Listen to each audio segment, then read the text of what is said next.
Hi friends, ఈరోజు మనం చేసుకునే పచ్చడి చింతకాయ పచ్చడి.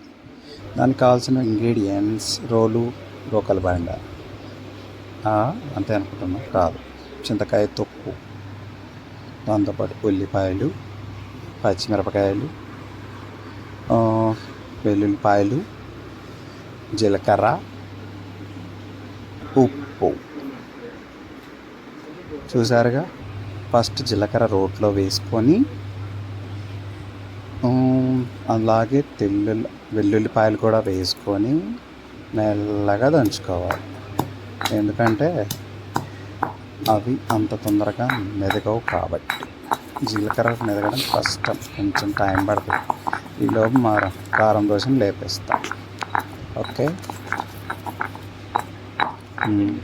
అన్నీ లేపేసేసిన అంటే మా రూమ్మేట్ అన్నమాట కారం దోశ అంటే. ఇలా నూరుకోవాలి ఫ్రెండ్స్ ఫస్ట్ ఆఫ్ ఆల్, లేకుంటే బాగోదు. తర్వాత కొన్ని పచ్చిమిరపకాయలు, మనం ఏమైతే తీసి పెట్టుకుంటామో అన్ని పచ్చిమిరపకాయలు దానికి సరిపడినండి. మనం ఎంత చింతకాయ తొక్కు, పచ్చిమిరపకాయలు ఎక్కువ స్పైసీ ఇష్టపడే వాళ్ళు ఎక్కువ వేసుకుంటే బాగుంటుంది. దాంతోపాటు కొంచెం సాల్ట్ వేసుకొని బాగా కలిగి నూరుకోవాలి. ఎలా పడితే అలా దంచమాకండి. నేను ఎలా దంచుతున్నానో అలానే దంచుకోండి. ఎందుకంటే ఎలాగంటే అలా దంచితే చెట్టు పాడైపోతుంది, పచ్చడిలాగా రాదు, పెరుగు పచ్చడి లాంటిలా అవుతుంది. తర్వాత కొన్ని ఆనియన్స్ వేసేసుకోవాలి. ఆనియన్స్ వేసేసుకుంటే మంచిగా, ఇప్పుడు వేసేసుకున్నాం కదా, వేసేసుకున్న తర్వాత దంచుకోవాలన్నమాట. ఇలా దంచుకోవాలి. ఎలా అంటే అలా దంచకూడదు. మీకు తెలియదు, ఎలా అంటే అలా దంచేస్తారు, తర్వాత బాగా రాలేదు అని అంటారు. ఇలా దంచుకున్న తర్వాత మంచి స్మెల్, అరోమా వచ్చేస్తుంది తెలుసా, ఎంత బాగుంటుంది తెలుసా.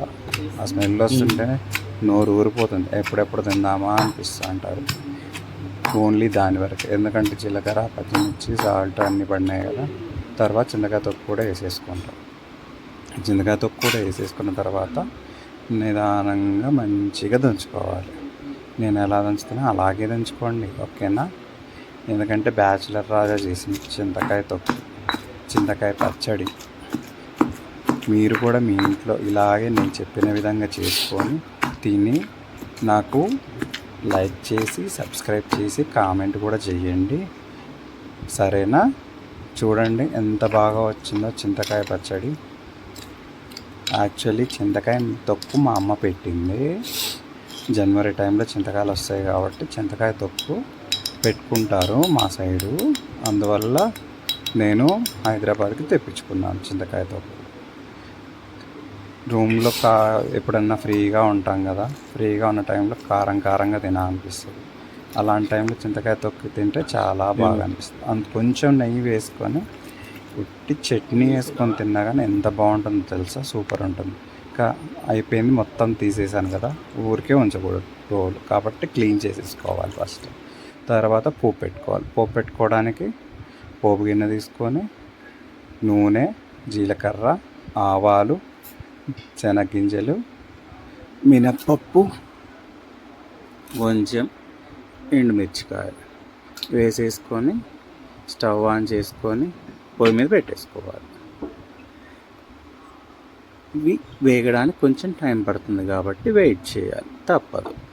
ఎవరైనా వెయిట్ చేయాల్సిందే, ఎందుకంటే కుకింగ్ కదా మనం చేసేది. చూసారా, మనం అలా అనుకుంటున్నాం, ఇలా వేగిపోతూనే ఉంటాయి. మంచిగా వేగనించిన తర్వాత కొంచెం దూరగా వేగిపోయింది, కరివేపాకు వేసేసుకున్నాం. తర్వాత కొంచెం ఇంగువ, మంచి స్మెల్ వస్తుంది, అలాగే అరుగుతుంది కూడా. అవన్నీ ఉన్నాయని మీరేమనుకోవద్దు. చూడండి ఫైనల్ రిజల్ట్ మనకి. దిస్ ఈజ్ మన చింతకాయ తొక్కు.